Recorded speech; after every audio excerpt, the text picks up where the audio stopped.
সাম্প্রতিক সময়ে সোশ্যাল মিডিয়ায় ভাইরাল হওয়া একটি ভিডিও ঘিরে শুরু হয়েছে চরম বিতর্ক, উদ্বেগ এবং হতাশা। ভিডিওটিতে দাবি করা হয় জনপ্রিয় ফেসবুক কন্টেন্ট ক্রেতা ও ইউটিউবার হিরো আলম মারা গেছেন। ভিডিওতে এমনভাবে সবকিছু উপস্থাপন করা হয় যেন সত্যি কেউ একজন মৃত্যুবরণ করেছেন। মানুষ বিস্মিত হয়, আবেগপ্রবণ হয়, অনেকেই না বুঝেই ভিডিওটি শেয়ার করেন, মন্তব্য করেন, শোক প্রকাশ করেন। কিন্তু পরে জানা যায় এই ভিডিওটি ছিল সম্পূর্ণ মিথ্যা, একটি ভিউ বাড়ানোর ফাঁদ।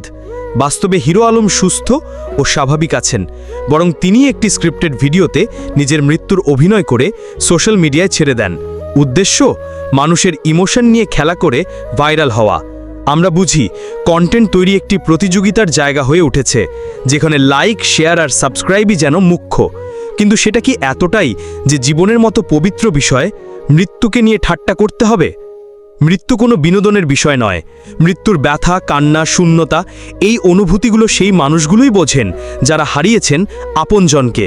মৃত্যুর অভিনয় করে যদি কেউ মানুষের দৃষ্টি আকর্ষণ করতে চায়, তবে সেটা শুধু একটি গুজব নয়, বরং মানবিকতার অপমান। আমরা কি এমন সমাজ গড়তে চেয়েছিলাম যেখানে জীবনের সবচেয়ে চূড়ান্ত বাস্তবতাকেও ক্লিকবেট বানানো হয়? আমরা কি এমন কন্টেন্টের অংশ হতে চাই যেখানে মৃত্যুকে নিয়ে হাসাহাসি হয়? মানুষের আবেগ, ভরসা, বিশ্বাস এসব নিয়ে কেউ খেলা করে কখনো সত্যিকারের ভালোবাসা পায় না। তাই আজ আমাদের সবার উচিত এমন মিথ্যা, বিভ্রান্তিকর ও অনৈতিক কন্টেন্টকে না বলা। ভিউয়ের জন্যে নয়, সত্যের জন্যে কাজ করি। মনোরঞ্জনের আড়ালে যেন মানবতা হারিয়ে না যায়। মৃত্যু নিয়ে আমরা কখনো ঠাট্টা করব না, পবিত্র বিষয়টিকে আমরা সম্মান করব। সোশ্যাল মিডিয়া আমাদের চিন্তা প্রকাশের মাধ্যম, কিন্তু এর দায়িত্ব আমাদেরই নিতে হবে।